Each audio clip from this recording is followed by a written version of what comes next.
நம்மளால உழைக்க முடிஞ்சால் மட்டுமே மாட்டு பண்ண பண்ணணும். நாமளே உழைக்கணும். 365 நாள் உழைக்கிற அளவுக்கு நம்மளுக்கு உடம்புல தெம்பு இருக்கணும். நம்ம கிரவுண்ட் ஒர்க் பண்ணி நிறைய இன்ஃபர்மேஷனை கலெக்ட் பண்ணிட்டு பண்ணோம்னா கண்டிப்பா வந்து நல்லா பண்ணலாங்க. அந்த ரத்தத்தில் ஒரு பாதி பாலா கொடுக்க சொல்லுவாங்க இல்லைங்களா? அது ரத்தத்தில் மாடு வந்து ஒரு நாளைக்கு பாத்தீங்கன்னா மினிமம் 10 மணி நேரம் தரையில படுத்து ரெஸ்ட் எடுக்கும். பால் கறவை இருக்காது. ஏதாவது தீன் வெட்டுறதுக்கும் அறுத்து போடுறதுக்கு ஆள் போட்டுட்டு நாங்க எங்கேயாவது வெளியே போறது, ஹாலிடேஸ் மாதிரி அந்த மாதிரி ஒரு பிளான் ஒரு போன வருஷம் அந்த மாதிரி நாங்க போயிட்டு வந்தோம். இந்த வருஷம் அதுக்கு தகுந்த மாதிரி பிளான் போட்டுருக்குறோங்க. இப்போ நீங்க கேட்டீங்க இந்த 1.5 மாசத்துக்கு எப்படி நீங்க செலவை தாட்டுவீங்க அப்படின்னு. மாடுக்கான செலவுகள் இருக்கு. செலவு இருக்கு. நாங்க கண்ணுக்குட்டி வந்து சேல் பண்ண மாட்டாங்க. அது பொட்டக்கணா இருந்தாலும் சரி, காலக்கணா இருந்தாலும் சரி, ஒரு 9 to 10 மாசம் அது அடுத்தது கண்ணு போடுறதுக்கு அந்த கறவை நிறுத்துற வரைக்குமே வந்து கண்ணுக்குட்டி நாங்க கண்டிப்பா வச்சிருப்போம். அப்ப என்ன ஆகுனா உங்களுக்கு ஈத்து ஃபுல்லா வச்சிருப்போம். அப்போ என்னன்னா இப்போ 2000 ரூபாய்க்கு 3000 விற்கிற கண்ணுக்குட்டி அப்போ வந்து ஒரு 15 ரூபாய்க்கு விற்கும். அந்த 1 இயர் கழிச்சு. ஆமா, 1 இயர் கழிச்சு ஒரு 15 ரூபாய்க்கு விற்கும். பொட்டை கண்ணு ஒரு 5 ரூபாய்க்கு விற்கும். ஆவரேஜா நீங்க எல்லா கண்ணும் ஒட்டுக்கா கொடுக்கும்போது ஒரு 13 ரூபாயிலிருந்து 15 ரூபாய் வரைக்கும் அந்த கண்ணு விற்கும். அப்போ ஒரு 4 மாடு இருந்தாலும் அந்த 4 கண்ணு விற்கும் போது உங்களுக்கு கிட்டத்தட்ட ஒரு 45,000 பக்கம் 50,000 பக்கம் பணம் வந்துருங்களா? அப்புறம் மாட்டு சாணியும் கரெக்டா அதே டைம்ல கொடுப்போம். அந்த இயர் ரெண்டல் அந்த எப்ப அந்த கண்ணெல்லாம் குட்டியெல்லாம் கொடுக்குறோமோ அந்த டைம்ல மாட்டு சாணி எல்லாத்தையும் எருவு சேல் பண்ணுவாங்க. அது ஒரு 15 லோடு வரும்னு வைங்க. லோடு எங்க ஏரியால பாத்தீங்கன்னா 1700 ரூபாயில இருந்து சீசன் டைம்ல 2000 வரைக்கும் சேல் ஆகுது. அங்க அதுல உங்களுக்கு ஒரு 25,000 30,000 மேல தாராளமா வரும். இப்போ ரெண்டுக்கு பண்ண பாத்தீங்கன்னா ஒரு 65,000 70,000 உங்களுக்கு அதுல காசு வரும். அந்த 2 மந்த்துக்கான செலவு. ஆமா, அந்த 2 மந்த்துக்கானது குத்தகைக்கு நீங்க கொடுத்துடலாம். சரிங்களா? உங்களுக்கு ஒரு வேலை சொந்தமா லேண்ட் இருந்தா பிரச்சனை இல்லை. இல்ல எது இருந்துச்சுன்னா குத்தகை கொடுத்துட்டு மீதி காசை மாட்டுக்கு செலவு பண்ணிடலாம். அந்த மந்த் நம்ம கையில இருந்து மாட்டுக்கு செலவு பண்றது எதுவுமே கிடையாது. நம்ம கையில இருந்து எதுவுமே செலவு பண்ண போறது இல்லை. அவ்வளவு ப்ராஃபிட்ல செலவு பண்ணல. அந்த 2 மாசம் மாட்டுக்கு தீன் போட்டாச்சு. அதுக்கு முன்னாடி வர எல்லா மாசமுமே உங்களுக்கு வர காசு ஃபுல்லா வருமானம் ஃபுல்லா உங்களுக்கு கைக்கு வந்துருக்கும். மாசம் பல்க் அமௌண்ட் வந்துச்சுன்னா உங்களால ஒரு சின்ன அமௌண்ட் சேவ் பண்ண வைக்க முடியும், ஒரு செலவுக்கு வைக்க முடியும். பிளஸ் உங்களுக்கு ரொட்டேஷன் மாட்டு தீவனம் ஆயிட்டு இருக்கும். இப்போ எதுவுமே இல்லாம உங்களுக்கு 2ஆ பிரிச்சு நீங்க பாதி கறவை பாதின்னு வச்சுட்டே இருந்தீங்கன்னா ஒரு லாபம் எடுக்க ஓடிக்கிட்டே இருக்கணும். ஓடிட்டே இருக்கணும். இது வந்து சோசியல் சர்வீஸ் மாதிரி பண்ணிக்கிட்டே இருக்கணும். ரெஸ்டே இருக்காதுன்னு வைங்களேன். ஏன்னா நம்மளுக்கு ஹெல்த் பாடி வந்து ஹெல்த் பாத்தீங்கன்னா வருஷம் ஃபுல்லாவும் நம்ம ஆக்டிவா அதே டைம்ல பால் கறந்துட்டே இருக்கணும். நம்ம ஒரு நாள் கூட லீவ் எடுக்க முடியாது. அப்ப நம்ம லாங் ரன் பண்ணணும் அப்படின்னா நம்ம ஒரு சின்ன பிளான் இந்த மாதிரி போட்டோம்னா கொஞ்சம் நல்லா இருக்கும்னு வைங்களேன். எங்க ஐடியா அப்படி பண்ணிட்டு இருக்கோம். எங்களுக்கு நல்லா இருக்கு. உங்களுடைய ஷெட்யூல், உங்க பிளான். ஆமா, அதனால நாங்க வெளியே பால் ஊத்துறது இல்ல. வெளியே பால் ஊத்துறோம்னு வைங்களேன், அந்த 2 மாசம் நம்மளால நிறுத்த முடியாது. ரெகுலர் கஸ்டமர்ஸ் நம்ம கொடுக்க முடியாது. ஆமா, அதனால நாங்க வெளியே பால் ஊத்துறது இல்லைங்க. சொசைட்டி ஊத்திடுறோம். அதுல ஏன்னா நம்ம மெத்தட்ல நாங்க சொன்ன மாதிரி பண்ணும்போது உங்களுக்கு ஃபேட்டஸ்னஸ் அதிகமா வருது. சொசைட்டில நல்ல ப்ராஃபிட்டா வரும். நாங்க லீவும் கிடைக்கும். எங்க ஃபேமிலியோட டைம் பண்ணவும் முடியும். இதையும் பார்த்த மாதிரி இருக்கும். நம்மளுக்கு ஒரு ரெஃப்ரெஷ்மெண்டா இருக்கும். இது எங்களோட கான்செப்ட்ல அந்த மாதிரி பண்ணிட்டு இருக்கோம். ஓகே. இப்போ உங்களுக்கு டைம் ஷெட்யூல் அப்படின்னா, ஏன்னா வீடு வந்து நம்ம ஒரு 3-4 மந்த்ஸ் தள்ளி இருக்குது, ஃபார்ம்ஸ் ஒரு இடத்துல இருக்கு. அப்படிங்கும்போது ரெகுலர் உங்க ரொட்டீன் டைம், இப்போ ஃபார்மை பார்த்துக்கணும், பால் கறக்கணும், பட் நீங்க வீட்டுக்கு போய் ஃபேமிலி பார்க்கணும். அப்படிங்கும்போது உங்க ரொட்டீன் லைஃப் எப்படி போயிட்டு இருக்கு? ரொட்டீன் லைஃப் பார்த்தீங்கன்னா நான் ஏர்லி மார்னிங் ஒரு 1:30 வீட்டுல இருந்து கிளம்பிடுவேங்க. 1:30 கிளம்பிட்டு 2 o'clock இங்கே ரீச் ஆயிடுவேன். அங்கிருந்து 20 minutes வரும் எனக்கு டிராவல். 2 o'clock இங்கே ரீச் ஆயிட்டு எல்லா வேலையும் துடைக்கிற வேலை, என்னென்ன பெருக்கிற வேலை, சாணி வைக்கிற வேலை எல்லாம் ஒரு 1/2 hourல முடிச்சிருவாங்க. முடிச்சுட்டு 2:30 கூட எல்லா வேலையும் முடிச்சிருவேன். முடிச்சுட்டு பால் கறக்க ஆரம்பிச்சிருவாங்க. பால் கறந்து தீனை போட்டுட்டு ஒரு அதிகபட்சம் ஒரு 5 o'clock எல்லாம் கொண்டு போய் நான் சொசைட்டில பால் ஊற்றி வீட்டுக்கு போயிருவேன். 5 மணிக்கு உங்களுக்கு மார்னிங் முடிஞ்சு 7 மணி எல்லாரும் எந்திரிக்கிறதுக்கு முன்னாடி நீங்க எல்லா வேலையும் முடிச்சிருவேன். 3 hours ஒர்க் முடிச்சிருவோம். 5:30 வீட்டுல ரீச் ஆயிடுவேங்க. அந்த மாதிரி தான் நான் பிளான். காலையில் அதே மாதிரி பார்த்தீங்கன்னா 5:30 போயிட்டோம்னா ஈவினிங் பார்த்தீங்கன்னா சேம் ஷெட்யூல் 2 to அதே 2 மணிக்கு ஈவினிங் மாலை சாயந்தரம் 2 மணிக்கு வருவீங்க. 5 மணிக்கு பால் ஊற்ற வரைக்கும் எல்லா வரைக்கும் இடையில எந்த ஃபீடும் பண்றது இல்லை, எந்த இதுவும் இடையில கொடுக்க மாட்டாங்க. ஏன்னா அந்த காலையிலேயே நாங்கள் எல்லாமே முடிச்சிடறோம் இல்லைங்களா? அது வரைக்கும் நிழல்ல படுத்துட்டு இருப்பானுங்க, கொஞ்சம் வெயில் அடிக்க வெயிலில் இருப்பானுங்க, கண்டினியூட்டி எல்லாம் போயிட்டு இருக்கும். ஈவினிங் வந்து அந்த ஒர்க் முடியும். காலையில் ஒரு 3 hours, ஈவினிங் 3 hours வெட்டி பார்ப்பாங்க. பகல் நேரம் ஃபுல்லாக வீட்டில் குழந்தைய பார்க்கறது, டைம் ஸ்பெண்ட் பண்ணுறது, அந்த மாதிரி ஒர்க் பண்ணிடுவாங்க. அதாவது இதுதான் ஷெட்யூல், இவ்வளவுதான் பண்ணணும்னு சொல்லி கரெக்டா பிளான் பண்ணிருக்கீங்க. ஆமா, இந்த மாடு இந்த டைம்லனா எக்ஸாக்ட்டா வருஷம் ஃபுல்லா அந்த மாடு அந்த டைம்ல கரெக்டா கறந்துரும். மிஸ் ஆகாம கறந்துரும். ஏதோ ஒரு நாள் 2 நாள் மிஸ் ஆகலாம், மித்தபடி அது மிஸ் ஆகாம 2:45 அந்த மாடுன்னா அந்த மாடு கம்பல்சரி கறந்துரும். இப்போ நம்ம தோட்டத்தில் இருக்கிற மாடுகளை மினிமம் எனக்கு தெரிஞ்ச ஒரு 8 to 10 டைமா தீவனை போட்டுருவாங்க. ஒரு நாள் இல்ல, ஒரு நாள் கணக்குல ஒரு 10 டைம் 8 டைமோ 10 டைம் தீவனை போட்டுறாங்க. இது தண்ணி காட்டுறது 2 டைம் தண்ணி காட்டுவாங்க. இப்போ அப்படி காட்டுறாங்க. அது அவங்க அப்படி காட்டுற மாடுகளுக்கும் பாலோட SNF லெவல் கம்மியா வரும், பாலும் கம்மியா ஒரு நாளுக்கு அதிகமாக ஒரு நாள் கம்மியாக வரும். இது மாதிரி ப்ராப்ளம் வருது. ஆனால் வந்து நீங்கள் ஒரு ஷெட்யூல் போட்டு வச்சுட்டு இந்த டைம் டேபிள் தான் ஒர்க் பண்ணுறீங்க. மாடுகளும் அதுக்கு அந்த டைம் டேபிள் ஒர்க் பண்ணுறீங்க. அதாவது 2 வேளை ஒரு நாள் ஃபுல்லாக கொடுக்குற தீனியை 2ஆ பிரித்து ஏர்லி மார்னிங் படி ஈவினிங் கொடுத்து ஆரம்பிச்சிட்டீங்க. தண்ணி அதே மாதிரி 2 டைம் காட்டுறீங்க. இதனால தான் எஸ்என்எஃப்ல ஃபேட்ல டிஃபரன்ஸ் வருதுங்களா? ஆமாங்க. ஏன்னா உங்களுக்கு வந்து நம்ம ரெஸ்ட் பீரியட் அதிகமாக கொடுக்கும்போது உங்களுக்கு அசை அதிகமாக போடும். நீங்க முதல்ல சொன்ன மாதிரி உங்களுக்கு கொடுக்குற உணவு ஃபுல்லாவே வந்து செரிமானம் ஆகும். எதுவுமே வந்து உள்ள தங்காது முடிஞ்ச அளவு. ஏன்னா இன்னைக்கு சாப்பிட்ற ஃபீடு பார்த்தீங்கன்னா 2 வேளை கழிச்சு தான் பாலா மாறுது. இன்னைக்கு சாப்பிட்றது சாயங்காலம் ஆகாதுங்க, சாயங்காலம் சாப்பிட்றது நாளைக்கு ஆகாது. அப்போ நீங்க அடுத்தடுத்து போட்டுக்கிட்டே இருக்கும்போது உங்களால வந்து ஃபீட் மேனேஜ்மெண்ட் சரியா பண்ண முடியாது. எவ்வளவு பால் வருது, நம்ம எவ்வளவு கொடுக்குறோம் அப்படின்றதெல்லாம் வந்து பாத்தீங்கன்னா மிஸ் மேட்ச் ஆகிட்டே இருக்கும். ஒரு எக்ஸாக்டா நான் இவ்வளவு செலவு பண்றேன், இவ்வளவு ப்ராஃபிட் எடுக்கிறேன் அப்படின்னு சொல்ல முடியாது. நாங்க பாத்தீங்கன்னா அளந்து இவ்வளவு போடுறோம், இவ்வளவு ரிட்டர்ன் வருது, ஒவ்வொரு மாட்டுக்கும் எங்களால வந்து எவ்வளவு ப்ராஃபிட் வருதுன்னு எக்ஸாக்டா சொல்ல முடியும். இந்த ப்ராஃபிட் இந்த மாட்டுல லாஸ் வருதா, எனக்கு தெரிஞ்சு வத்த கறவையில கூட ஒரு மாட்டுல கூட எங்களுக்கு வந்து 100 ரூபாய் கம்மியா வராம இருந்தது இல்லைங்க. பால் கறவை நிறுத்துற வரைக்குமே 100 ரூபாயாவது ஒரு மாட்டுல வந்து நம்ம ஒரு வேளை ஸ்டாப் பண்ணிட்டு ஒரு வேளை அது வரைக்குமே எங்களுக்கு 100 ரூபாய் வந்துடும் ஒரு மாட்டுல. ஏன்னா ப்ராப்பரா நம்ம என்ன அளவு போடுறோம்ன்ற மாட்டுக்கு தெரியும் போது உங்களுக்கு அது ஈஸியா வந்து டேலி ஆகிட்டே வந்துட்டு இருக்கும். கண்ணு சும்மா ஒரு டப்பால் அள்ளி நம்ம அந்த டப்பா என்ன வெயிட்னே தெரியாம ஒரு மாட்டுக்கு இந்த 3 டப்பாங்க, ஒரு மாட்டுக்கு 4 டப்பாங்கன்னு கணக்கு சொல்லுவாங்க. நம்ம அப்படி சொல்ல மாட்டோம். மாடு பெருசா இருந்தா ஒரு டப்பா சேர்த்து 4 டப்பா சேர்த்து 3 டப்பா சேர்த்து போடணும். அந்த ஒரு டப்பா எத்தனை கிலோ வருது நம்ம அப்ப மிஸ்மேட்ச் பால் மாறி மாதிரி தான் வரும், எஸ்என்எஃப் மாறி மாதிரி தான் வரும். ஒரே மாதிரி இருக்கும்போது எல்லாமே ப்ராப்பரா இருக்கும்னு வைங்களேன், எந்த மிஸ்ஸும் ஆகாது. இப்போ அந்த மாதிரிதான் இப்போ நீங்க இவ்வளவு கறக்கிற பாட்டுக்கு இவ்வளவு தீவனம் கொடுக்கணும் ஒரு லிமிட் வச்சிருக்கீங்க. அப்படி லிமிட் வைக்கும்போது இந்த சென டைம்லயும் அதே ஃபீட் கொடுப்பீங்களா, இல்ல அப்ப அந்த டைம்ல கொஞ்சம் குறைப்பீங்க? செவல் டைம் மாட்டை பொறுத்துங்க. சென டைம்ல கொஞ்சம் நம்ம இது பண்ணலாம். இப்போ பெரிய மாடுனா வந்து ஒரு மாட்டு தீவனம் பார்த்தீங்கன்னா ஒரு 2-3 கிலோ வரைக்கும் கொடுத்தாகணும். காலையில 3 கிலோ, சாயங்காலம் 3 கிலோ கொடுத்தாகணும். ஒரு ஆவரேஜா இருக்கிற மாடுன்னா பார்த்தீங்கன்னா ஒரு 1.5 கிலோவாவது நம்ம மாட்டு தீவனம் கொடுத்தாகணுங்க. சுத்தமா நிறுத்தோம்னா அடுத்த வேலைக்கு அடுத்த ஈத்துக்கு பால் இல்லாம போயிடும். மாட்டுக்கான சத்து வந்து அந்த அளவுக்கு இல்லாம போயிருது. நம்ம அந்த ஒரு 1.5 மாசம் 2 மாசம்ன்றது நம்ம 6.5 மாசத்துல நாங்க பால் நிறுத்திடுவோம் சுத்தமா. 1 மந்த் 6 மந்த்ல ஸ்டார்ட் பண்ணி 6.5 மாசத்துல வந்து சுத்தமா பாலே நிறுத்திடுவோம் நம்ம. அப்பதான் வந்து உங்களுக்கு மாடு வந்து இந்த 6 மாசத்துல ஸ்டாப் பண்ணிட்டு அடுத்து எத்தனை மாசம் வரும் அது கண்ணு போட டைம்? அதாங்க 2.5 மாசம் வருங்க. அதுக்கப்புறம் 2.5 to 1.25 அந்த 2.5 மாசத்துக்குள்ள வரும். அந்த 6ல ஸ்டார்ட் பண்ணி 180 நாள் கணக்கு வருங்க நீங்களே செனை பிடிச்சி. அந்த 6 மாசத்துல பாதி பண்ணிட்டு 6.5 மாசத்துல சுத்தமா நம்ம நிறுத்திடுறோம். அப்ப அந்த 6.5 மாசத்துல இருந்து நம்ம மீதி இருக்கிற செலவு வந்து நான் அன்னைக்கு அப்ளை சொன்ன மாதிரி நான் இந்த இதுல வந்து நாங்க மேட்ச் பண்ணி செலவு பண்ணிடுறீங்க. அப்படி பண்ணும்போது நம்மளுக்கு கரெக்டா இருக்கும். இப்ப தீவனத்துல பசந்தீவனம் சொன்னீங்க. இப்போ அதே மாதிரி வந்து தண்ணியில வந்துட்டு தவிடு, உளுந்த குருணை, அரிசி மாவு இது மாதிரி நிறைய சொல்லுவாங்க. அந்த குச்சிக்கிழங்கு மாவுல அது வாங்கிறது, அப்புறம் நிறைய வைக்கோல் புல்லோட வேஸ்டேஜ் இது மாதிரி நிறைய சொல்றாங்க. நிறைய பருத்தி கொட்டை புண்ணாக்கு நிறைய போகுது. ஆனா ஒரு ஃபார்ம்ல வச்சுட்டு அதுக்குன்னு தனியா ஒரு செட்டு வச்சுட்டு அதுல கலக்கி வச்சுட்டு இருக்காங்க. இதுக்கு நீங்க இப்ப நீங்க இதெல்லாம் ஒரு ஸ்மார்ட் ஒர்க்கா பண்ணும்போது இதுல என்ன ஸ்மார்ட் ஒர்க் நீங்க ட்ரை பண்ணிருக்கீங்க? இதுல நாங்க ஆரம்பத்துல நீங்க சொன்ன மாதிரி நாங்க ட்ரை பண்ணி பார்த்தோங்க. ஏன்னா நம்மளுக்கு ஆன்லைன்லயே பாத்தீங்கன்னா இந்த பர்சன்டேஜ் எல்லாம் இருக்கு. எத்தனை பர்சன்டேஜ் மாவு தீவனம் போடணும், எத்தனை பர்சன்டேஜ் புரதம் இருக்கணும், இதை மிக்ஸ் பண்ணணும்னு சொல்றாங்க. அது மேனேஜ்மெண்ட் பண்றது ரொம்ப சிரமமா இருக்குது. டாக்டருமே அதான் சொல்லுவார், இவ்வளவு ஹெல்த்தியா கால்சியம் கொடுங்க, இவ்வளவு பர்சன்டேஜ் புரோட்டீன் கொடுங்க. ஆமாங்க. அது வந்து நம்ம வந்து அதை மார்க்கெட்ல வந்து அந்த ரேட் வந்து மாறி இருக்கும். ஒரு சில டைம்ல மாறி இருக்கும். மக்காச்சோளம் பாத்தீங்கன்னா 1 கிலோ பாத்தீங்கன்னா நான் போட்டு அந்த டைம்ல 28 ரூபா இருந்துச்சு. அப்புறம் பாத்தீங்கன்னா 32 ரூபாய் போச்சு. இப்போ 35 ரூபா பக்கம் விற்கிது. அப்போ வேரி ஆகிட்டே இருக்கும். பிளஸ் இதெல்லாம் பாத்தீங்கன்னா டைரக்டா கொடுக்க முடியாது, அரைக்கணும். அரைச்சது வாங்கினீங்கனாலுமே ஊற போடணும். முந்தின நாள் நைட்டே ஊற போட்டு அடுத்த நாள் காலையில கொடுக்கணும். எல்லாமே பருத்தி கொட்டை புண்ணாக்குல இருந்து பருத்தி கொட்டை வரைக்கும் எல்லாமே ஊற போட்டு தான் கொடுக்கணும். ஏன்னா அதுல இருக்கிற நச்சுத்தன்மையை ஊற போட்டா தான் நம்மளுக்கு குறையும்.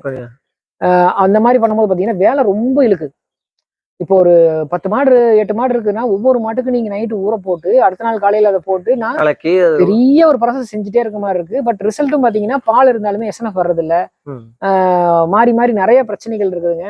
அது பொருள்களை வாங்கி சேர்த்த வேண்டியதா இருக்குது. ஒவ்வொரு பொருளா வாங்கி பண்ணி அது அந்த அளவுக்கு ஃபீட் காஸ்ட் பாத்தீங்கன்னா எச்சா வருது. வேற நம்ம யோசிக்கிற வரத கொஞ்சம் அதிகமா போகுது.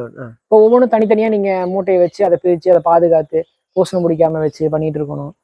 இந்த மாதிரி நிறைய சிக்கல்கள் இருக்கு. அப்புறம் நாங்கள் ஒரு கட்டத்தில் என்ன ஆயிடுச்சு, எங்களுக்கு வந்து அது சாட்டிஸ்ஃபைடே வரல. ஒன்று பால் இன்க்ரீஸ் ஆகுது, இல்லை எஸ்என்எஃப் வர்றது இல்லை, ஃபேட் வருது இல்லை எஸ்என்எஃப் ஃபேட் வருது, பால் இன்க்ரீஸ் ஆக மாட்டேங்குது. மாடுக்கு செனை பிடிக்க மாட்டேங்குது, அந்த மாதிரி பிரச்சனை எல்லாம் வருதுங்க. ஏன்னா நம்மளால அக்யூரேட்டாக கொடுக்க முடியாது. அப்புறம் நான் என்ன பண்ணிட்டேன், நிறைய பக்கம் இன்ஃபர்மேஷன் கலெக்ட் பண்ணும்போது எங்களுக்கு ஒரு ஃபீடு வந்து சஜஷன் பண்ணாங்க. அப்புறம் அதை வந்து நாங்கள் இப்போ போட ஆரம்பித்தோம். நல்லபடியாக இப்போ சக்ஸஸ்ஃபுல்லாக அது இருக்குதுங்க. ஒரு கிலோ பார்த்தீங்கன்னா 30 ரூபா ரேஞ்சில் நம்மளுக்கு வருது. கரெக்டாக பாலுக்கு பார்த்தீங்கன்னா 1/2 கிலோ போடுற மாதிரி கணக்கு பண்ணியிருக்கிறாங்க. மாடு இப்போ ஒரு லிட்டர் கறக்குதுன்னா 1/2 கிலோ, அதோட மாடி மெயின்டெனன்ஸ்க்கெல்லாம் சேர்த்து 1/2 கிலோ. அப்படி கணக்கு படி கரெக்டாக கொடுக்கும்போது எங்களுக்கு ரிசல்ட்டும் நல்லா இருக்கு, ப்ளஸ் வந்து வேலையும் கம்மியாகுது, ப்ராஃபிட்டபிளும் நல்லா. அது மட்டும் தான் கொடுக்குறீங்க, வேற எக்ஸ்ட்ரா எதுவுமே கிடையாது. தவிடு கிவிடு எதுவுமே கொடுக்குறது இல்லை. ஏன்னா அதுலயே உங்களுக்கு பார்த்தீங்கன்னா வந்து தவிடோட வேலைக்கு வந்து நான் சொன்ன மாதிரி உங்களுக்கு தவிடு வரத்தீனு இது எல்லாமே எதுக்கு அப்படின்னா நார்ச்சத்துக்காக. அந்த நார்ச்சத்து வந்து பார்த்தீங்கன்னா உங்களுக்கு ஃபைபர் பார்த்தீங்கன்னா உங்களுக்கு மாட்டு தீவனத்தில் வந்துடுது. மாட்டுக்கான தேவையான நார்ச்சத்து அதுலேயே வந்துடுது. பச்சை தீனிலையும் நார்ச்சத்து வரும். ப்ளஸ் உங்களுக்கு அசை போடுறதுக்கு அந்த கேப் விடும் போது உங்களுக்கு அந்த நார்ச்சத்து ஆட்டோமேட்டிக்காக உங்களுக்கு அசை போட்டுருது. அதனால உங்களுக்கு தேவையில்லாத செலவு கிடையாதுன்னு வைங்களேன். 1 கிலோ 30 ரூபா 30 ரூபா தான். அதுக்கு மேலே 1 ரூபா கூட எங்களுக்கு செலவு வந்து வர்றதில்லை. இப்போ 10 லிட்டர் கறக்கிற மாடுனா எங்களுக்கு காலையில் பார்த்தீங்கன்னா ஒரு 4.5 கிலோலேருந்து 4.5 கிலோ கொடுப்போம். சாயங்காலம் ஒரு 4.5 கிலோ 9 கிலோ கொடுக்குற மாதிரி இருக்கும். பாலுக்கு கணக்கு பண்ணி கரெக்டாக கொடுத்துருவாங்க. எச்சாவும் போக தேவையில்லை, கம்மியாகவும் போக தேவையில்லை. எச்சா போனால் நம்மளுக்கே தெரிஞ்சிடும், ஈஸியாக செக் பண்ணிடலாம் உங்களுக்கு. இப்போ இதனால வந்துட்டு நம்மளுக்கு இந்த SNF control, SNF fat level, பால் கிரீஸ் ரெண்டுமே நம்மளுக்கு ஸ்டேபிளா இருக்குதுங்க. இன்னொன்று என்னன்னா வந்து எல்லாரும் சொல்லுவாங்க ஃபர்ஸ்ட் இளமாட்டு பால் வந்து அந்த அளவுக்கு ஃபேட்டா இருக்காது. செனை பிடிச்சதுக்கு அப்புறம் கடைசியில வத்தக்கரவை இப்பவே வந்து எங்களுக்கு பாத்தீங்கன்னா ஃபேட் பாத்தீங்கன்னா 5.4க்கு மேல கிட்டத்தட்ட 8.9 பக்கம் ஃபேட் வருது எங்களுக்கு. எல்லாமே இப்போ இளங்கரவையில் இருக்குது. அதையே வந்து எங்களுக்கு வந்து 5.4 8.9 பக்கம் எங்களுக்கு ஃபேட்டஸ் வருது. ஒரே மாதிரி தான் இருக்கு எங்களுக்கு. ஒரு முன்ன பின்ன ஒரு பாயிண்ட் முன்ன பின்ன ஆகும் அவ்வளவுதாங்க. அதே மாதிரி அளவும் முன்ன பின்ன சும்மா பெரிய லெவலா வராது. 1 லிட்டர் முன்ன பின்ன வரும், அவ்வளவுதாங்க. பெருசா டிஃபரெண்ட் வர்றது இல்லை. ஓகே. இப்போ பால் கறக்கும் போது இப்போ இத்தனை மாட்டுக்கு நீங்க ஒருத்தரா இருந்து பால் கறக்குறீங்க, இதுல வந்து மிஷினரிஸ் யூஸ் பண்றீங்க. இப்போ மேன் பவர் பால் கறக்கிறதுக்கும் மிஷினரி பால் கறக்கிறதுக்கும் மாட்டுக்கு ஏதாவது டிஃபரன்ஸ் இருக்குங்களா? இப்போ நம்மளுக்கு டிஃப்ரெண்ட் அதிகமாக இருக்குங்க. ஏன்னா நம்ம வந்து உழைப்பு வந்து ரொம்ப போடும் போது ப்ளஸ் பால் கறக்கிறதுக்கு நம்ம உழைப்பு போடும்போது நம்ம உடல்ல தேய்மானம் ரொம்ப அதிகமாகும். கை எலும்புகள்ல இருந்து எல்லாத்துக்கும் மாட்டுக்கு எப்படி ஒரு 20 நிமிஷம் கால். அது புதுசா தொழில் ஆரம்பிக்கிறவங்க இந்த இது ஃபீல்டுக்கே புதுசா இருக்கிறவங்களால வந்து 1 லிட்டர் 2 லிட்டர் மேல கறக்க முடியாது. அதுவே ஒரு பெரிய கஷ்டத்தோட வேலையா தெரிஞ்சிடும். ஆமா, கறக்க முடியாது. 2 லிட்டருக்கு மேல கறக்க முடியாது. இந்த 10 லிட்டர் மாடெல்லாம் வந்து அவங்க கறக்கிற அளவுக்கு மாட்டுக்கு பொறுமை இருக்காது, அவங்களாலே முடியாது. மிஷினரிஸ் வந்து கம்பல்சரி பண்ணி ஆகணுங்க. மிஷின்ல ஒண்ணு என்னன்னா பால் வந்து சுத்தமா வந்துருங்க வெளியே மடியில. ஆமா, மடியில பால் தங்காது. மடிக்கு பெருசா வந்து இம்பாக்ட் எதுவும் இருக்காது. நார்மலா கண்ணு குடிக்கிற அளவுக்கு தான் இருக்கும். இன்னொன்று மிஷின் எல்லாம் வந்து ஒரு சூஸ் பண்றது வந்து ஒரு நல்ல மிஷினா சூஸ் பண்ணினா தான் பெஸ்ட்டுங்க. ஏன்னா ஒரு மாடு இப்போ ஒரு 4-5 மாசம் மிஷின்ல கறந்து பழகிடுச்சுன்னா மறுபடியும் கையில கறக்கிறது ரொம்ப சிரமம் சொல்லுவாங்க. ஆமா, அது கையில கறக்குன்னா நிக்காது, அந்த மாதிரி பிரச்சனை எல்லாம் இருக்குதுங்க. மிஷின் பிரச்சனை இல்லாத மிஷினா வந்து நம்ம நல்ல கம்பெனியா சூஸ் பண்ணி நல்ல மிஷினா நம்ம வந்து வாங்கிக்கணும். அதுதான் பெஸ்ட். எந்த மாதிரி டைப்ல மிஷின் இருக்குது அதெல்லாம் பார்க்கணும். ஏன்னா நாங்களும் மிஷின் வாங்கினோம், அது ஒரு மிஷின் ஃபெயிலியரு. அதுக்கப்புறம் வேற ஒரு மிஷின் தான் வாங்கி இப்போ யூஸ் பண்ணிட்டு இருக்கோம். அது வேணா நீங்க நேரில் விருப்பப்பட்டால் அதை நம்ம தனியாக சொல்லலாம், எந்த மிஷின் பண்ணலாம். ஏன்னா வந்து ஏன்னா ஒரு டைப் இருக்குதுங்க, இந்த டைப் வேஸ்ட் அப்படின்னு இருக்குது. மோஸ்ட்லி ப்ரொடக்ஷன்ல இப்போ அந்த டைப் தான் இருக்கு. எந்த டைப் யூஸ் பண்ணக்கூடாதோ அந்த டைப் மோஸ்ட்லி ப்ரொடக்ஷன்ல இருக்கு. மாதிரி தெரியல, நான் டைரக்டா சொல்லணும்னா அது தேவையில்லாத வரும். அதனால நான் வேண்டாம், நம்ம அதை எக்ஸ்பிளைன் பண்ணுவோம், தனியாக எக்ஸ்பிளைன் பண்ணிக்கலாம். அந்த டைப்புன்னு சொல்லி எக்ஸ்பிளைன் பண்ணிக்கலாம். அந்த டைப் மிஷின் வாங்க வேண்டாம். ஆயில் வெளியே போற மாதிரி ஒரு டைப் இருக்குதுங்க, எல்லாம் மோஸ்ட்லி ப்ரொடக்ஷன்ல அந்த மாதிரி தான் இருக்குது. அந்த மாதிரி போகவே வேண்டாங்க, அது எப்படியோ பிரச்சனை பண்ணிக்கிட்டே இருக்கும். ஏன்னா ப்ரெஷர்ல தான் உங்களுக்கு பால் கறக்குறாங்க, பம்பிங்ல தான். ஆமா, அந்த ப்ரெஷர் 400-400லயே ஓடணுங்க அந்த மிஷின். இந்த மாதிரி டைப்ல நிறைய இஷ்யூ வருதுங்க. திடீர்னு ஓவர் ப்ரெஷர் இருந்தாலும் ப்ரெஷர் டவுன் ஆயிருது, அந்த ப்ரெஷர் அட்ஜஸ்ட் பண்ணிட்டு இருக்கணும். அப்புறம் மிஷின் ப்ராப்ளம் வருதுங்க. ஒரு 3-4 டைம் நான் கோயம்புத்தூர் போயிட்டு மாத்திட்டு வந்தேன். அப்புறம் இது இப்போ குப்பையில தான் கிடக்குதுங்க அந்த மிஷின். அது ஒரு 25,000 கிளாஸ் இதில். அப்புறம் நான் இங்கே லோக்கல்ல மேட் ஒருத்தவங்க பண்ணிட்டு இருக்காங்க, அதை யூஸ் பண்ணிட்டு சூப்பரா இருக்கு. அப்புறம் தீன் வந்து நம்ம வந்து சாப் பண்ணி தான் போட்டாகணும். அந்த அளவுக்கு நம்ம ப்ரொடக்ஷன் பண்ணோம்னா சாப் பண்ணி போட்டாதான், ஏன்னா தண்டுல தான் உங்களுக்கு சத்து அதிகம். அதனால சாப் பண்ணி போட்டு தான் ஆகணும். கண்டிப்பா ஒரு சாஃப் கட்டர், ஒரு பேசிக் சாஃப் கட்டராது கண்டிப்பா வேணுங்க. அது ஒரு நல்ல கம்பெனியோட சாஃப் கட்டரா பார்த்து சூஸ் பண்ணி வாங்கிக்கோங்க. ரிவ்யூ கேளுங்க, யூஸ் பண்றவங்களோட ரிவ்யூ கேட்டுட்டு நீங்க வாங்குங்க, வாங்கினாதான் பெஸ்டா இருக்குங்க. ஓகே, நான் இன்னொன்று நீங்கள் பால் கறக்கும் போது பார்த்துருந்தேன், நான் எங்கேயும் பார்க்காத ஒரு டிஃப்ரெண்ட். கண்ணுக்குட்டி வந்துட்டு பால் கற டைமுக்கு அவுத்து விட்டா எங்கேருந்து இழுத்துக்கிட்டு வந்து மாட்டுக்கிட்டு வந்துடும். ஆமாங்க. ஆனா நீங்க உங்க கண்ணுக்குட்டியை மாட்டுக்கிட்டு அவுத்து விட்டது கூட மாட்டுக்கிட்டே பால் கறக்கோட அது போகுது, உடனே அடுத்து சாப்பிட வந்துருச்சு. அது என்ன டெக்னிக்ல மாட்டு கண்ணுக்குட்டி மாத்தி வச்சிருக்கீங்க? அது என்னங்கன்னா, அது சில பாக்குறவங்க சொல்லுவாங்க பாவம் பண்றாங்க அப்படின்னு. கண்ணுக்குட்டி வந்து நாங்க வந்து மடியில குடிக்க விட மாட்டோம் மோஸ்ட்லி. சீம்பாலுமே நாங்க கறந்து கொடுத்துருவோம். அது என்ன ஆகும்னா, உங்களுக்கு வந்து குடிச்சு பழகிருச்சுன்னா அதுலயே குடிச்சிட்டே தான் இருக்க பறக்கும். ஐயோ தீன் திங்கிறதுக்கு லேட் ஆகும். மாட்டு தீவனம் சாப்பிட்றக்கோ பச்சை தீவனம் திங்கிறக்கோ ரொம்ப லேட் பண்ணும். நம்ம தனியா மடியில கொடுத்துட்டு இருக்கணும். நம்ம தலையீத்து மாடா வாங்கி நம்ம இது பண்ணிட்டு இருக்கிறங்காட்டி உங்களுக்கு கண்ணுக்குட்டி விடும் போது முட்டும் போது மாடே நிக்காது. மாடு மிரண்டு பழகிரும். அப்புறம் நாம போய் மிஷின் மாட்டும் போதோ இது மாட்டும் போதோ மிரண்டுவோம். இதெல்லாம் நிறைய காம்ப்ளிகேஷன் இருக்குங்க.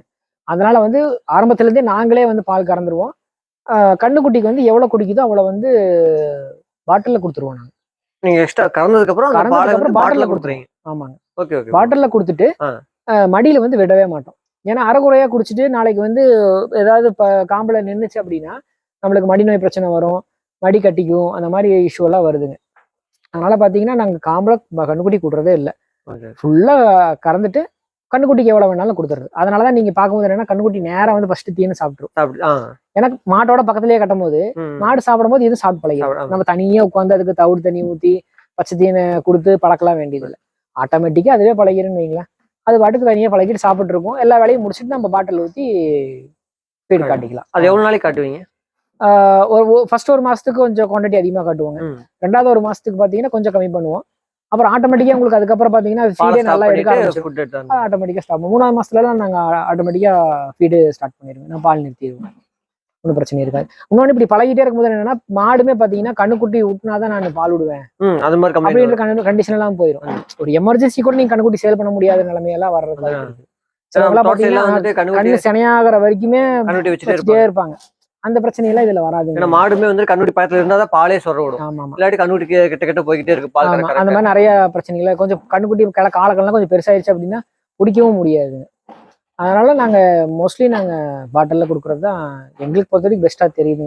இல்ல இது மாதிரி இது சூப்பர் ஐட்டிங். அதாவது எல்லாமே ஸ்மார்ட் ஒர்க்கா பண்ணிட்டு இருக்கீங்க. டக்கு டக்குன்னு வேலை முடிஞ்சிடும். ஒவ்வொன்றும் யூனிக்கா பண்ணீங்க. ரொம்ப அழகா இருந்தது. வேலை முடிஞ்சிடும். அப்புறம் அது பாட்டுக்கு சாப்பிட்டு இருக்கோம். நாங்க பாட்டுக்கு இங்க ஃபீடு பண்ணி மாட்டுக்கு கண்ணுக்குட்டிக்கெல்லாம் நாங்க கொடுத்துருவோம். ஒன்றும் பிரச்சனை இருக்காது. Okay bro. இப்போ நீங்க பால் நீங்க வெளியே சேல் பண்ணிக்கிறீங்க, இது மட்டும் தான் பண்ணிக்கிறீங்க இல்லை ஓன் ப்ராடக்ட் ஏதாவது நீங்க ட்ரை பண்ணீங்களா? ஓன் ப்ராடக்ட்னு பார்த்தீங்கன்னா நான் மேக்ஸிமம் பார்த்தீங்கன்னா நாங்கள் அன்னைக்கு விற்கிறது அன்னைக்கே நாங்கள் லாபம் பார்க்குறதா பார்ப்போங்க. எப்பவுமே ஸ்டாக் இருக்கக்கூடாது. இன்னைக்கு எவ்வளோ ப்ரொடக்ஷன் ஆகுதோ அவ்வளோ நம்மளுக்கு இன்கம் வந்துடும்ன்றதை நாங்கள் மெயினாக பார்ப்போம். சின்ன அமௌண்ட்டை மட்டும் நாங்கள் வந்து எங்கள் ப்ராடக்ட் நாங்கள் பண்ணிட்டு இருக்கோம். பாட்டுப்பாலில் சோப் செஞ்சுட்டு இருக்காங்க. ஹோம்மேடு மாட்டுப்பாலில் குளிக்கிற சோப்பு நம்ம ஹோம்மேடு சோப் செஞ்சுட்டு இருக்கோம்.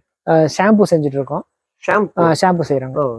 ஷாம்பு செய்யறோம். அப்புறம் நெய் வந்து நம்ம ப்ரொடக்ஷன்ல பண்ணிட்டு இருக்கோம். ஹோம்மேட் வீட்லயே நாங்க வந்து அந்த கையில சிலுப்புவாங்க இல்லைங்களா, அந்த முறையில வந்து நாங்க தயிர் போட்டு எடுத்து நாங்க பண்ணிட்டு இருக்கோம். இது 3 ப்ராடக்ட்டும் பண்ணிட்டு இருக்கோம். சோப்பு ஷாம்புலாம் குழந்தைங்க வரைக்கும் யூஸ் பண்ற அளவுக்கு பண்ணிட்டு நாங்க எங்க குழந்தைக்கும் நாங்க யூஸ் பண்ணிட்டு இருக்கோம்.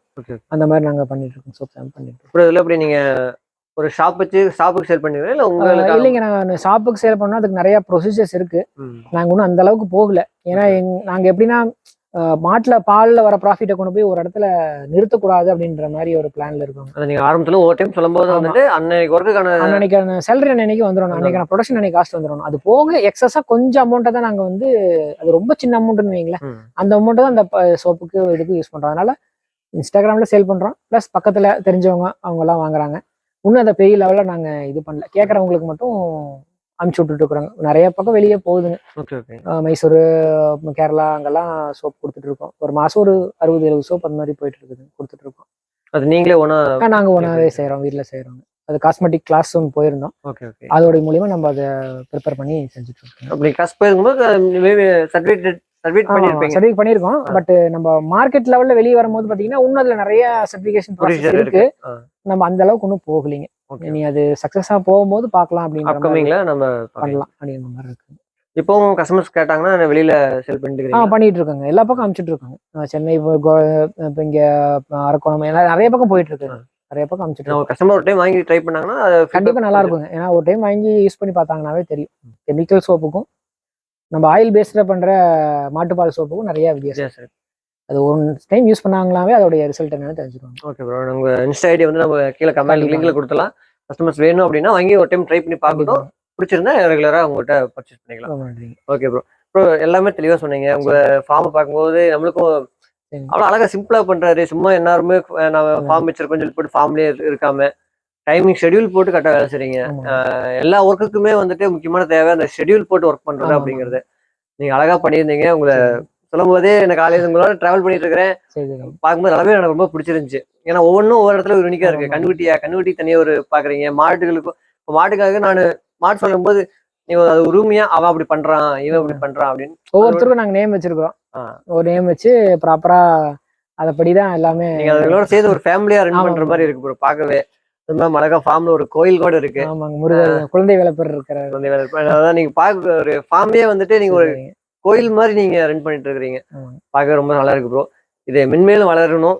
ஆனா நீங்க வந்துட்டு அந்த 10 ஃபார்ம் மென்மேலும் வளரணும். ஆனா 10 ஃபார்ம் 10 மாடலுக்கு மேல நீங்க வளர்க்க மாட்டேன், என்னோட லிமிட் இவ்வளவுதான் சொல்லி வச்சிருக்கீங்க. அது மென்மேலும் வளரணும் ப்ரோ. ஏன்னா ஆள் வந்து எப்பவுமே நம்ப முடியாதுன்னு வைங்களேன். ஒண்ணுல ஒரு 5 மாடு இருக்குது. ஒரு சின்ன ஒரு கற்பனை பண்ணி பாருங்க. திடீர்னு நாளைக்கு காலை அவன் இல்லைன்னு வைங்க. ஆள் லீவ் போட்டு நீங்க சொல்லாம கொள்ளாம போயிருவாங்க நிறைய பேருங்க. அந்த மாதிரி எல்லாம் ஆள் இருக்காங்க. திடீர்னு காலையில வரலன்னா வந்து பாத்தீங்கன்னு வைங்க, ஒரு 8 மணிக்கு வந்து பாத்தீங்கன்னா மனசே விட்டுருவீங்க. ஆமா. நம்ம சாணி போட்டு அப்படியே இருக்கும். அந்த அளவுக்கு மோசமான கண்டிஷன்ல இருக்கும். எவ்வளவு இப்ப நீட்டா இருக்கோ அத்தை விட மோசமான கண்டிஷன்ல இருக்கும். ஆளை நம்பி பண்ண முடியாது. சும்மா சாணி அழிக்கிறதுக்கு தட்டை இருக்கிறதுக்கு டெம்பரவரியா வச்சுக்கலாம். நம்மளோட உழைப்பு தான் முதல் மூலதனங்க. நம்மளால உழைக்க முடிஞ்சால் மட்டுமே மாட்டு பண்ண பண்ணணும். நாமளே உழைக்கணும். 365 நாள் உழைக்கிற அளவுக்கு நம்மளுக்கு உடம்புல தெம்பு இருக்கணும். ஃபேமிலியில கண்டிப்பா வந்து அப்பா அம்மாவோ ஒய்ஃபோ சப்போர்ட் பண்ணணும். பண்ணால் மட்டுமே வந்து இது சக்சஸ்ஃபுல்லா பண்ண முடியும். நம்ம தனியாவே பண்ணிடலாம் அப்படின்னா கஷ்டங்கள் பண்ண முடியாது. மென்டல் சப்போர்ட்டும் வரும், ஃபைனான்சியலி யாராவது நமக்கு சப்போர்ட் பண்ணணும். கொஞ்சம் இந்த மாதிரி இருந்தா மட்டும்தான் நம்ம பேலன்ஸ் பண்ணி பண்ண முடியும். நாம உழைக்கிறதுக்கு ரெடியா இருக்கணும். நம்ம உடம்பு ஹெல்த்தியா இருக்கும். அப்பதான் பண்ண முடியும். Okay bro. சூப்பரா சொன்னீங்க ப்ரோ. இப்போ நம்ம வியூவர்ஸ் வந்துட்டு மாட்டு ஃபார்ம்ல ஏதோ ஒரு சந்தேகம், ஏன்னா நீங்க எவ்வளவு நிறைய வந்து நீங்க ரிசர்ச் பண்ணி வச்சிருக்கீங்க, நீங்க கைட் பண்ணிட்டு இருக்கிறீங்க. ஏன்னா நீங்க வந்துட்டு அனுபவம் பிளஸ் வந்துட்டு நீங்க தெரிஞ்சுக்கிட்ட விஷயத்துல கத்துக்கிட்ட விஷயத்துல வந்துட்டு அழகா கொண்டு போயிட்டு இருக்கிறீங்க. ஏன்னா ஒரு சில விஷயங்கள்லாம் வந்து யாருமே சொல்லல. நானும் நிறைய ஃபார்ம்ஸ் நிறைய விசிட் பண்ணியிருக்கோம். அங்கெல்லாம் வந்து நிறைய விஷயம் மாடு போய் வளர்த்துறேன்னு சொல்லியிருக்காங்க. தவிர சில யூனிக்கான விஷயம் நிறைய சொன்னீங்க. இது மாதிரி வியூவர்ஸ்க்கு வந்து யாரும் சந்தேகம் கேட்டாங்க அப்படின்னா கண்டிப்பா உங்க நம்பருக்கு கண்டிப்பாங்க. இன்னொன்னு என்னங்கன்னா, இப்போ ஒண்ணு இல்லை, இப்போ அடுத்த ஜென்ரேஷன் வந்து மாடு வளர்க்கலன்னு வைங்களேன், எல்லாமே கார்பரேட் ஆயிடுச்சு அப்படின்னா நம்ம பால் வந்து 300-400 ரூபாய்க்கு வாங்க வேண்டிய நிலைமை வந்துடும். ஏன்னா இப்போ போக போக இப்போ அடுத்தடுத்தவங்க யாரும் அவங்கவுங்க ஃபேமிலியில யாருமே மாடு வளர்க்க விடுறது இல்லை. கொஞ்சம் சிரமமான வேலை தான், இல்லைன்னு சொல்லல. அப்ப அந்த பாலோட விலை வந்து ரொம்ப அதிகமா, பால் வந்து ஒரு அத்தியாவசியமான ஒரு புரோட்டீன். அது நம்ம யூஸ் பண்ண முடியாத ஒரு பொருளா மாறுறதுக்கான நாள் வந்து ரொம்ப நாள் இல்லைன்னா பவுடர்ல அந்த மாதிரி எல்லாம் போக வேண்டிய நிலைமை வந்துருங்க. இப்போ எந்த அளவுக்கு நாமளா ப்ரொடக்ஷன் கொஞ்சம் கொஞ்சம் பண்றோமோ அந்த அளவுக்கு வந்து நம்ம ஃபியூச்சர் வந்து நல்லபடியா இருக்கும்னு வைங்களேன். எல்லாரும் பண்ணலாம், பட் அந்த அளவுக்கு நமக்கு வந்து பண்ணக்கூடிய கெப்பாசிட்டி இருக்கணும். உழைக்கிறதுக்கான உடம்புல வலு தெம்பு இருந்தா பண்ணலாங்க. ஒரு இன்ஃபர்மேஷன் நம்மளுக்கு 4 பேருக்கு சொன்னாதான் அவங்க 4 பேர் நம்மளுக்கு ஏதோ ஒரு இன்ஃபர்மேஷன் சொல்லுவாங்க. இந்த பிசினஸ்ல போட்டி கிடையாதுங்க. நான் என்ன பொறுத்த வரைக்கும் போட்டி கிடையாது. எவ்வளவு பால் ப்ரொடியூஸ் பண்ணாலும் அது அழிக்கிறதுக்கான இருக்கு. 4 மாடு வச்சிருந்தா அந்த 4 மாடுக்கான ப்ராஃபிட் எனக்கு வரப்போகுது. நீங்க 10 மாடு வச்சிருக்கீங்களா, 10 மாடுக்கான ப்ராஃபிட் உங்களுக்கு வரப்போகுது. நான் 4 மாடு வச்சுட்டு 10 மாடுக்கான ப்ராஃபிட் வரலைன்னு அவனை உங்களை பார்த்து பரவாயில்றதுக்கு எனக்கு பாசிபிள் இல்லை. அதனால அவங்கவுங்களுக்கு அவங்கவுங்க பிசினஸ் பண்ணிட்டு ஜாலியா போயிட்டே இருக்கலாம். இந்த வழியே போட்டி கிடையாது. இன்ஃபர்மேஷனை ஷேர் பண்ணிட்டோம்னா எப்படி சொல்றது, ஹெல்த்தியான ஒரு growth இருக்கும். உங்களுக்கு தெரிஞ்சது எனக்கு சொல்லுவீங்க, எனக்கு தெரிஞ்சது விவசாயத்துல பொறுத்த அளவுக்குமே வந்து விவசாயத்துல வந்துட்டு நான் அதிகமா ப்ரொடக்ஷன் பண்ணிட்டேன், என்ன அதிகமா சேல் பண்றேன்னு இது கிடையாது. ஆமாங்க, எல்லாரும் ஒரே இதுலதான் இருக்கும். குவான்டிட்டி எச்சா வச்சிருப்போம், அதிகமான ப்ராஃபிட் வரும். கம்மியா வச்சிருப்போம். சில இன்ஃபர்மேஷன் வந்து நம்ம கேட்டு தெரிஞ்சுக்கிறது தப்பு இல்லைங்க. அது நம்மளுக்கு பெரிய அனுபவம் கிடையாதுனாலுமே நம்மளால முடிஞ்ச அளவுக்கு இன்ஃபர்மேஷன் நாங்க சேகரிச்சு வச்சிருக்கிறோம். அதை வந்து அடுத்தவங்களுக்கு சொல்றதுக்கு எப்ப வேணாலும் நாங்க ரெடியா இருக்கிறோம். அது மூலியமா அவங்க பயனடைஞ்சாங்கன்னா எங்களுக்கு சந்தோஷம் தான். இதனால நம்மளுக்கு எந்த ஒரு பெனிஃபிட் கிடையாது, பட் ஒரு சந்தோஷம். ஏன்னா நம்ம நிறைய பேருக்கு ஹெல்ப் பண்ணுவோம். அவங்க ஒரு ஃபார்ம் பண்றாங்க, அவங்க சக்சஸா ரன் பண்றாங்க. இப்போ 2-3 பேர்லாம் கூப்பிட்டு கேட்டு ரொம்ப மோசமான கண்டிஷன்ல இருந்த மாடல இப்போ நல்ல எஸ்என்எஃப் ஃபேட்ல நல்ல கறவையில வருதுன்றாங்க. அதை கேட்கும்போது நம்மளுக்கு ஒரு சந்தோஷமா இருக்கு. நம்ம வந்துட்டு இதை பண்ணுங்கன்னு சொல்லல, ஐடியாஸா டிப்ஸ் கொடுக்குறோம். அந்த டிப்ஸை வச்சு அவங்க மாட்டை வந்து ரெடி பண்றாங்க. நம்ம என்னென்ன பண்ணிட்டு இருக்கீங்கன்னு கேட்போம். அப்புறம் இதெல்லாம் மாத்துங்கன்னு சொல்லி ஒரு டிப்ஸ் கொடுக்குறோம். நல்லா இருக்குன்னா கால் பண்ணி வந்து நன்றி சொல்றாங்க. அது கேட்கற கொஞ்சம் நம்மளுக்கு சந்தோஷமா இருக்குது. அவ்வளவுதான். இதுல நம்மளுக்கு வேற ஒண்ணும் இல்லைங்க. அதுக்காக நம்ம பண்றதில்ல, சந்தோஷமா இருக்குது பண்றது, அவ்வளவுதான். Okay bro. நாம பண்றத 4 பேர் நல்லா பண்ணட்டுமே அப்படின்ற மாதிரி தான். வேற சூப்பரான இன்ஃபர்மேஷன் அழகா தெளிவாக சொன்னீங்க. ரொம்ப நன்றி ப்ரோ. நன்றிங்க, ரொம்ப நன்றிங்க.